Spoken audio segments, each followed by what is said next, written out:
मुअज़्ज़ज़ नाज़िरीन सामीन, अस्सलाम वालेकुम। आज मैं आपके सामने एक ऐसा नुस्खा रखने लगा हूँ जिसके लिए लोगों को बार बार ऑपरेशन कराना पड़ती है, लेकिन फिर भी जान नहीं होती। 2-4 महीने बाद फिर वही तकलीफ जाती है, फिर ऑपरेशन कराते हैं, फिर वही तकलीफ जाती है। वो चीज़ क्या है? वो नाक के अंदर ज़ायद गोश्त पैदा हो जाता है, रसोले पैदा हो जाता है। उनके लिए आपने सुना भी होगा, कई लोगों को देखा भी होगा कि वो बार बार ऑपरेशन कराते रहते हैं, लेकिन उसकी जान नहीं छूटती।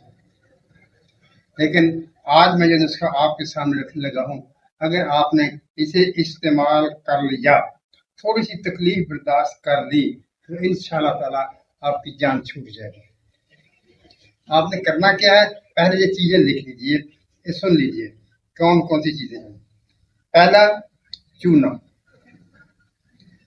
दूसरा फटकरी सफेद, तीसरा नमक और चौथा जंगार, इसके बाद कंगन खार। ये सब चीजें आपने बराबर ले लेनी है। अब मैं थोड़ा सा इन चीजों के बारे में आपको बता भी दूं। चूना आम है जो हम दीवारों पर सदी करने के लिए इस्तेमाल करते हैं, और फटकरी सफेद वो भी आप जानते हैं, पंसार से मिल जाती है। नमक का भी आपको पता है। और जंगार, ये तांबे का जंगार होता है, सफेद रंग की दवाई होती है जो पंसार से आम मिल जाती है और सस्ती मिल जाती है। और कंगन खार से खार भी कहते हैं, वो खार आपने ले लेनी है। ये सब चीजें आपने बराबर लेनी है और इनको पीस लेना है।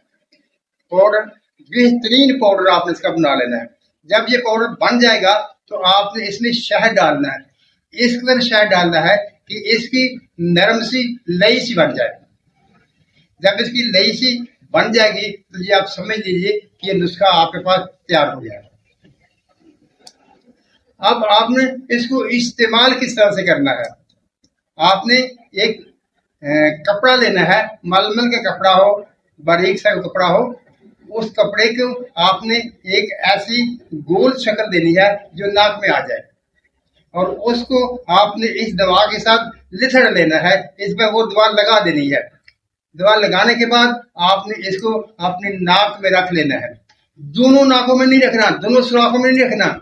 अगर वो मवाद या वो रसौली या वो ज़ायद गोश्त दोनों तरफ है तो आपने सिर्फ एक तरफ में रखना है। जब ये आप ये वो जो सलाख सी आपने बनाई है, उसकी दवाई चिपट दी है, तो वो जब आप नाक में रखेंगे तो थोड़ी देर के बाद उसमें हल्की हल्की जलन शुरू होगी। आप समझदार हैं, आप जानते हैं कि जब इसने उस ज़ायद गोश्त को खत्म करना है तो उस ज़ायद गोश्त पर कुछ तो अमल करेगी ना। जब अमल करेगी तो उसको ज़ाय करने के लिए, उसको जलाने के लिए जब ये अमल करेगी तो उसकी कुछ ना कुछ तकलीफ होगी। लेकिन ये याद रखिए कि ज्यादा तकलीफ नहीं होगी, हल्की फुल्की तकलीफ जरूर होगी। वो आपने जब रात सोते सोते वक्त अपने नाक में रख ली तो सुबह से निकाल देंगे और नाक को, नाक के सुराख को अच्छी तरह से मल मल कर आप साफ कर देंगे। और सुबह आप ऐसा कर सकते हैं कि आप इसी तरह एक नलकी बनाएं, उस पर दवाई लगाएं और उस दवाई को नाक में डालकर चलाएं, अच्छी तरह से चलाकर उसको बाहर निकाल दें।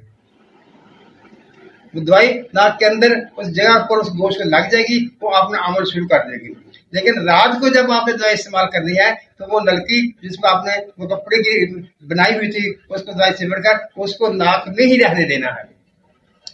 अगर एक तरफ है तो भी ठीक, अगर दोनों तरफ है तो पहले आप एक तरफ दवाई लगाएंगे, जब वो तरफ ठीक हो जाएगी तो फिर दूसरी तरफ आप दवाई लगाएंगे इंशाअल्लाह ताला।